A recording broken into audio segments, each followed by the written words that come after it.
వాళ్ళ నెల్లూరు జిల్లా నేతలతో వైఎస్ఆర్సీపీ అధినేత మాజీ ముఖ్యమంత్రి వైఎస్ జగన్మోహన్ రెడ్డి సమావేశం కానున్నారు. ఈ సమావేశానికి ఎంపీపీలు, జెడ్పీటీసీలు, మున్సిపల్ చైర్పర్సన్స్ హాజరు కానున్నారు.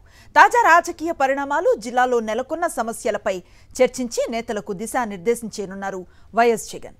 ఇదే అంశంపై మరింత సమాచారాన్ని అందిస్తారు మా కరెస్పాండెంట్ రవీందర్. అనుశ్రీ, మరికొద్దిసేపట్లోనే ఈ సమావేశం ప్రారంభం కాబోతుంది. నెల్లూరు జిల్లాకు సంబంధించినటువంటి స్థానిక సంస్థల ప్రజాప్రతినిధులు దీనికి హాజరు కాబోతున్నారు.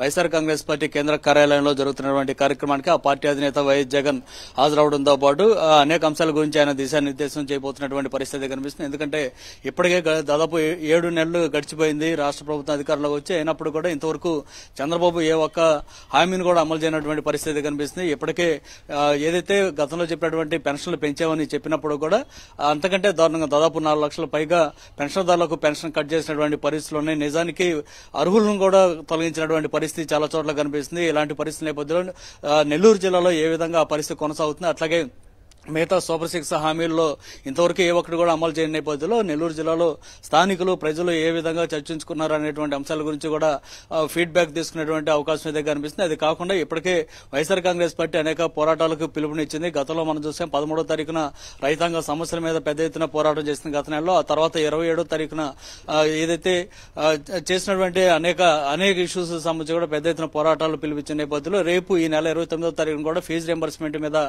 పెద్ద ఎత్తున ఉద్యమం కూడా జరగబోతున్న నేపథ్యంలో గతంలో జరిగినటువంటి ఆ 2 ఉద్యమాలకు ఏ విధంగా ప్రజల నుంచి రెస్పాన్స్ కనిపించింది, పార్టీకి సంబంధించినటువంటి నాయకులు, కార్యకర్తలు ఏ విధంగా పాల్గొన్నారు, ముఖ్యంగా కరెంటు, విద్యుత్ బిల్లులు పెరిగినటువంటి నేపథ్యంలో ఏ స్థాయిలో ఉంది, అది ప్రభావం ఏ విధంగా ప్రజల మీద పడింది అనేటువంటి అంశాల గురించి కూడా చర్చించే అవకాశం అయితే కనిపిస్తుంది. దాని నుంచి ఫీడ్బ్యాక్ వైఎస్ జగన్ తీసుకోబోతున్నారు. అట్లాగే ఈ నెల 29వ తారీఖున జరగబోతున్నటువంటి ఫీజు రియంబర్స్మెంట్ ఆందోళనకు సంబంధించి కూడా కార్యకర్తలు, నాయకులు అందరూ పెద్ద ఎత్తున పాల్గొనాలనేటువంటి అంశాన్ని కూడా జగన్ చెప్పేటువంటి పరిస్థితి కనిపిస్తుంది. ఇది కాకుండా గడిచిన 7 నెలల్లోనే గతంలో జరిగినటువంటి సాగునీటి సంఘాల ఎన్నికల సందర్భంగా కనీసం నో డ్యూస్ సర్టిఫికేట్ కూడా ఇవ్వకుండా ప్రత్యర్థి పార్టీలకు సంబంధించి ఎవరిని పోటీ చేయకుండా చేసినటువంటి పరిస్థితి గురించి, అసలు రాష్ట్రంలో ప్రజాస్వామ్యం ఉందా లేదనేటువంటి పరిస్థితుల దగ్గర నుంచి రెడ్ బుక్ రాజ్యాంగం అమలు అవుతూ నెల్లూరు జిల్లాలో కూడా పెద్ద సంఖ్యలో ఎక్కువ మంది మీద అక్రమంగా కేసులు పెట్టడం, సోషల్ మీడియాకు సంబంధించినటువంటి కార్యకర్తల మీద కూడా కేసులు పెట్టి జైలు పాలు చేసినటువంటి అంశాలు, సో ఇలాంటి అనేక అంశాలు కూడా చోటు చేసుకునే నేపథ్యంలో వీటన్నిటి మీద కూడా ఏ విధంగా ముందుకెళ్లాలి, ఇక పార్టీకి సంబంధించి